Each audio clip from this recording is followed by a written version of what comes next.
So my name is Rachel, and today I'm filming a video that's actually for a project for one of my classes at school. It's literature for young adults, so it's just YA books, and we're examining them from a literary standpoint and also trying to find ways of how to modernize the books that people are reading in the classroom in the high school level. So it's really cool, but so yeah, today I'm just going to go over some of the books that we read in that class. We read about 12 books in that class, and I've got 7 here that I want to compare to a couple other books that I read, and even 1 or 2 that I haven't read yet. But it's going to hopefully be a lot of fun, and this is a great experience. Yeah. Alright, let's get moving! Alright, so first up is Orbiting Jupiter by Gary D. Schmidt. And it's about 2 boys, Jack and Joseph. And it's told by Jack, but the story mostly follows Joseph and how he became a father at a very young age, 13, and went into juvie and then eventually into the foster care system where he comes to live with Jack, and how these 2 boys make their own little family and have this beautiful friendship. And this is absolutely beautiful. It made me cry so much, and I really recommend this to anyone. So the book that I think you'd like if you liked this is A List of Cages, and A List of Cages is by Robin Rowe. It follows these 2 boys as well, Adam and Julian, and Adam and Julian were both friends when they were really younger, but when Julian's parents died, he was sent to live with his uncle, and he didn't see him for a few years.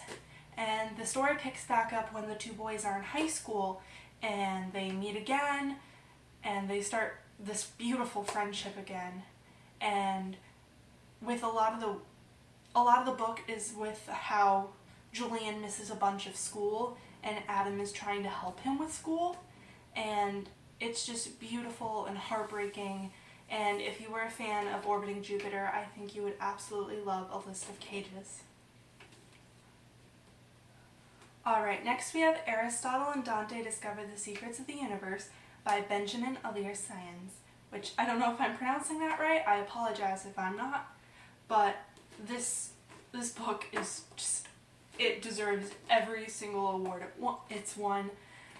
So it follows these 2 boys, Aristotle, and Dante, and their friendship and their eventual relationship, and just how different these 2 boys are. While they do have some similar aspects to them, it's just incredible because it really shows how people are.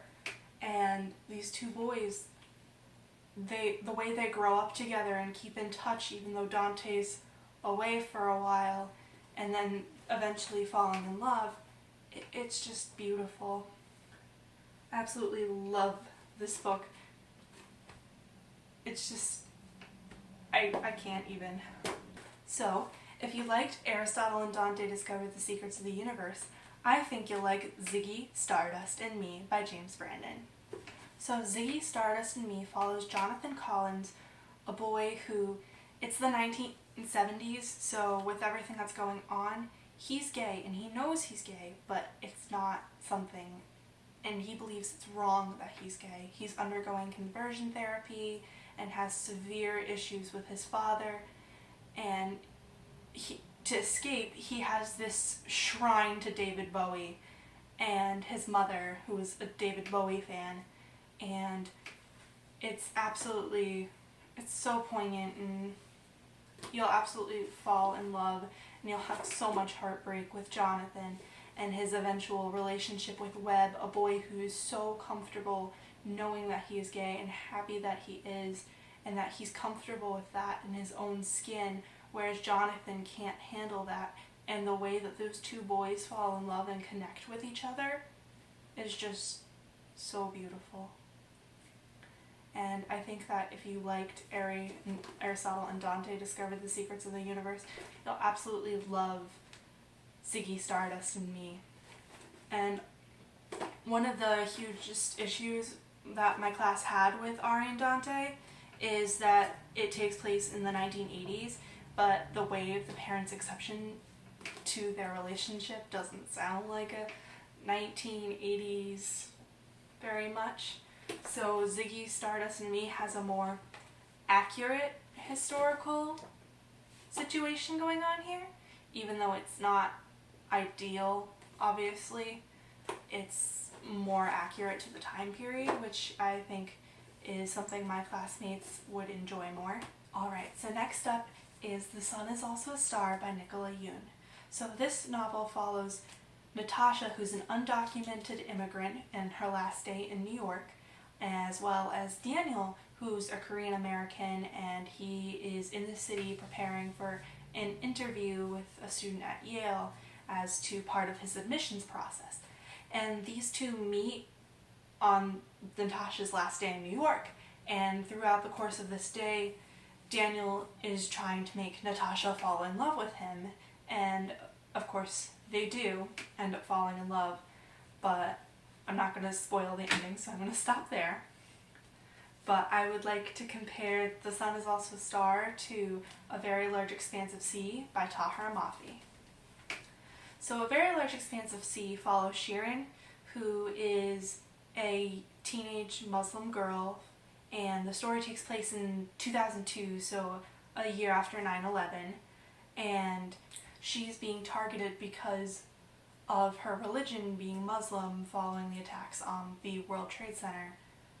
And breakdancing is how Shirin escapes from everything that's going on.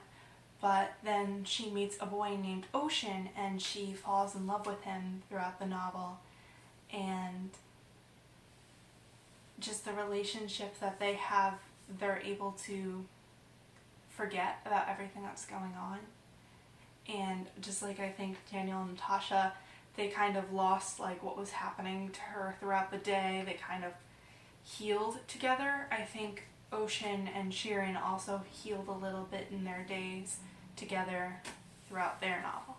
Alright, so next we have On the Come Up by Angie Thomas, and this novel follows Bree, who is a teenage girl who wants to be a rapper like her father, and she wants to make it big. And after an incident at school involving their school's security guards, she writes a song about that and that they can't stop her on the come up. But of course, the way that the song is written, it implies that she is almost like a young thug, and like she's trying to make it big, but she also wants to be authentic. She's not a thug, she just wants to be successful. So there's her finding that line between who she is versus who is gonna make it big.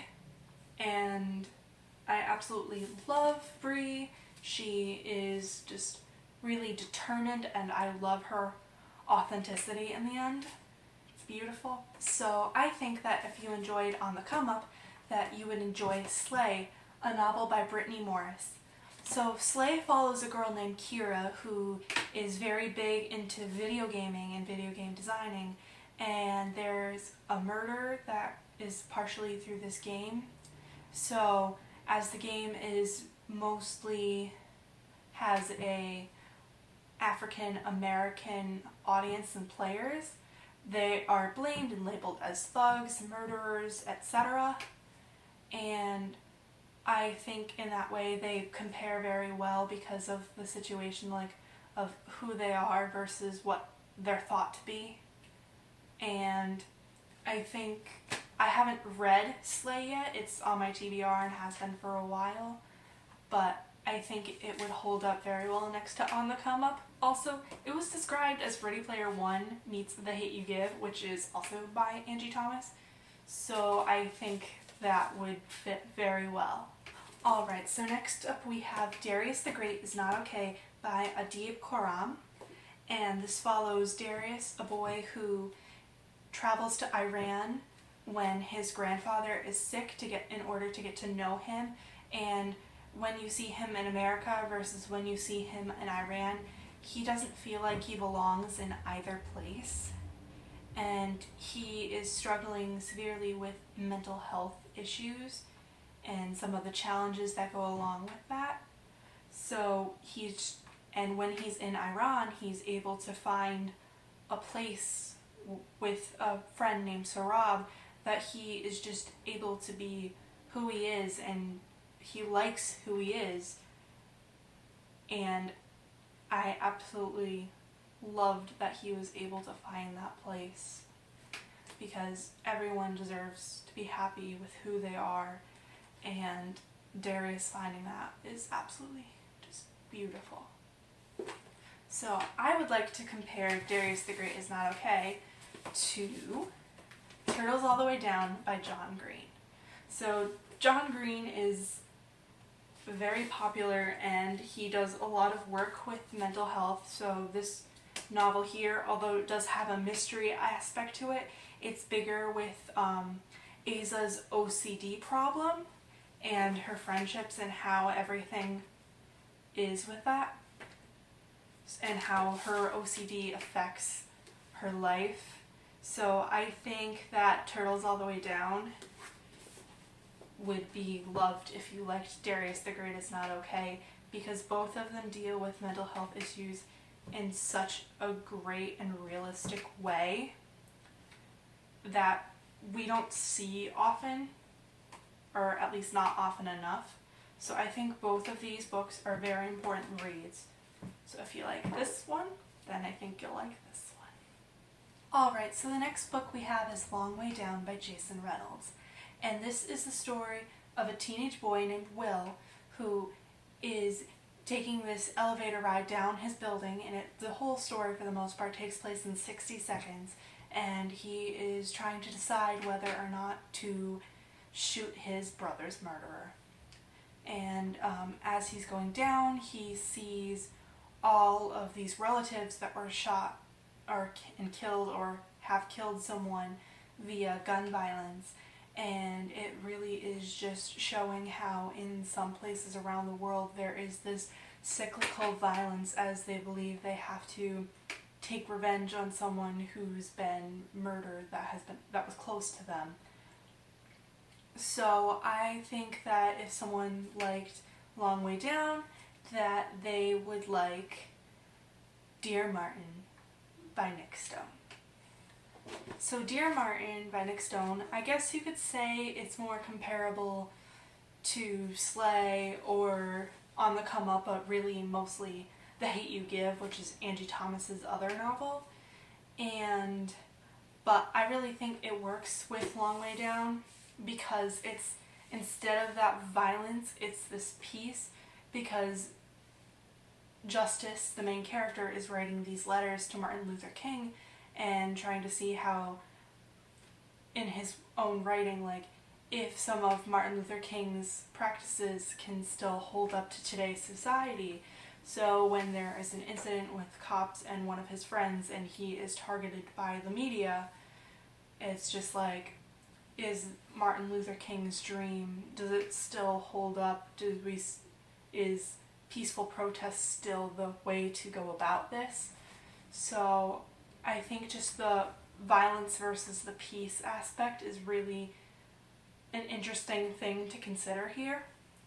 So I think that if you liked Long Way Down, that you'll like Dear Martin by Nick Stone. Alright, so lastly we have Simon vs. the Homo Sapiens Agenda by Becky Albertalli. And if you have not read this book, you are missing out. All of Becky Albertalli's books are amazing, but Simon, being her first, has a special place in my heart. It's just so cute. I absolutely love it. So the story follows Simon Spear, who is a teenage boy, and he is being blackmailed after another boy at his school discovers that he is gay, and that he has been emailing another kid at their school, and that they're starting to have this email internet relationship. And how Simon handles it is not the best way, but it can be understood. And if you have not read this, you have to read this book. it's just so cute, and I think Simon is really able to mature over this versus how he reacted to the blackmail versus how he is at the end, and his friendships that were affected by that and how he's able to restore them. So I think that if you enjoyed Simon versus the Homo sapiens agenda, that you'll enjoy I'll Give You the Sun by Jandy Nelson. So this is sort of a stretch because I'll Give You the Sun is told in 2 parts, and I really only think part of it goes along with Simon, but I mean the whole book is absolutely wonderful. I read it last year and it was one of my favorite books that I read last year.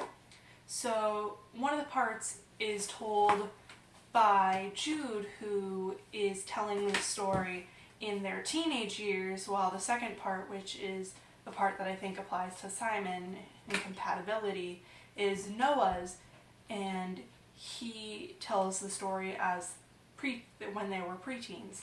And for some reason, which I won't say because, spoilers, Noah and Jude, these twins, grow apart because of something that happened, and Noah tells the early years of that story, and Jude tells the later years of that and how they come back together.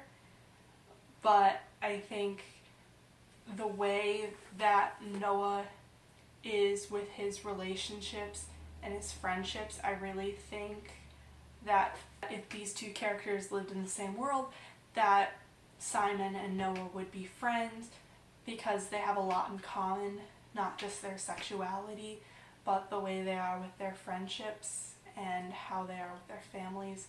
Although Simon is a lot closer to his family than Noah is to his. But I think that the 2 of them are very compatible. Alright, that's it guys. Thank you guys for watching. I appreciate it. I think that YA books are something that should totally be included in the classroom, and I think I would have enjoyed English more in high school if I was reading any of these books compared to Shakespeare. Don't tell some of my other professors that. But, alright, so I hope you guys have a great day. Thank you.